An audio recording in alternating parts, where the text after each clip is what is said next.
talking about this Sabbath thing. Started off talking about last day events. Now that's what the Lord has moved upon me to preach. I got to preach 2 more sermons dealing with last day events and the Sabbath. You know I'm going to follow the Lord's direction, don't you? Because you see, this issue, get ready for that statement from the 19th century writer, this issue of the seventh day Sabbath and people trying to monkey with God's Sabbath goes way back. Read what that sister wrote way back there in the 19th century. No, we done. Here we go. Yeah. She sure wrote, I have been burdened in regard to movements that are now in progress for the enforcement of what kind of observance? Now, notice the issue is for enforcement. In other words, if somebody wants to choose to keep the first day, that's up to them. But the concern is folks trying to force people. Let's keep going. Plans of serious import to the people of God. I'll read. Plans of serious import to the people of God are advancing in an underhand manner among the clergymen of various denominations, and the object of this, I was sent an email just this week. 33 congressmen have signed up for a law to enforce Sunday keeping in this country. I'm not making this stuff up here.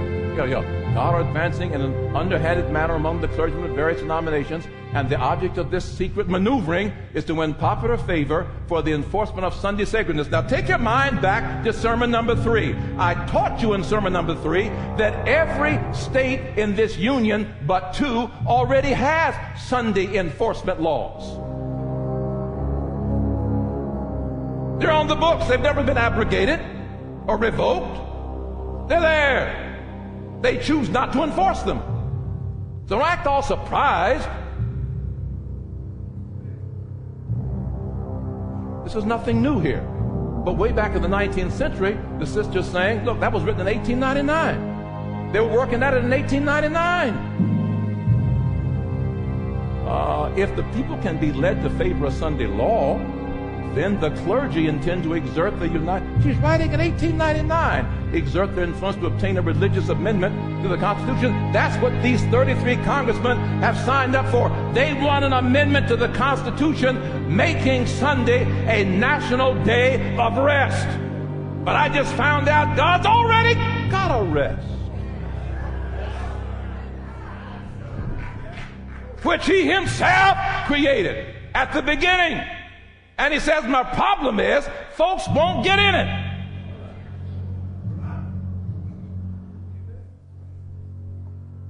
Here she says,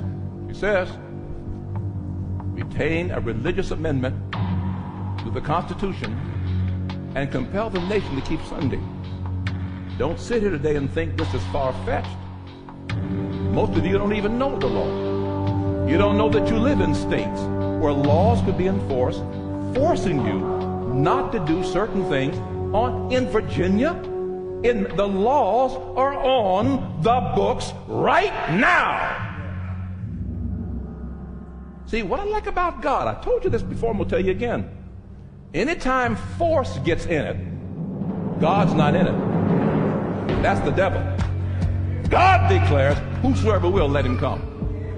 He says, I offer the rest. Some are choosing not to enter the rest. It's just out there for you. If you want rest, I got something for you. If you don't want anything, it's up to you.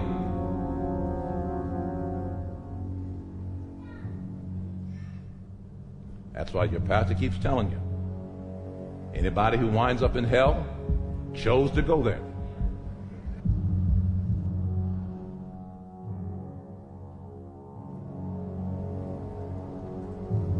So, we've dealt with keeping the Sabbath holy. We've dealt with the Sabbath in the New Testament. We've dealt with difficult passages in the New Testament people try to use to do away with the seventh-day Sabbath. We talked about the sermon on the Sabbath and the law. We dealt with the issue that if you're going to do away with the seventh-day Sabbath, you have to change the 10 Commandments. Because the 4th commandment says, remember the Sabbath day to do what? So you can't just say, well, it's not necessary. Well, you mean it's not necessary? It's in the law. Are you saying the Ten Commandments are not necessary? Or are you just going to choose one that you don't like and say it's not necessary? When James 2:10 says, if you break one, you're guilty of all. See, this thing gets complicated. See, God. I love this group here. This is my choir. Can y'all sing? See, God was smart, choir. He was smart. He saw the finaglings of the minds of men, and he outthought us. I'm going to pick my own rest. I'm going to put a blessing and a sanctification in it so that no matter how they treat it, it's just good anyhow. And all the rest of the days, I'm going to work. So you know how I feel about them days, but you know how I feel about my day. And you notice Hebrews keeps calling it whose rest? His rest. Sabbath belongs to God. Woo, have mercy. And then remember, we preached a sermon on who changed the Sabbath. Remember that? See, folk kept writing me these sermons are going all over the place. So folk have been emailing me saying, well then, how did we get wrapped up in the first day? Well, let me remind you. Put it up there. Let me remind you how it happened. Yeah, here's how it happened. Read, come on, read.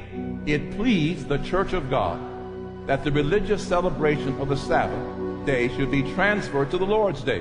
This is from the Catechism. The Catechism. The Catechism.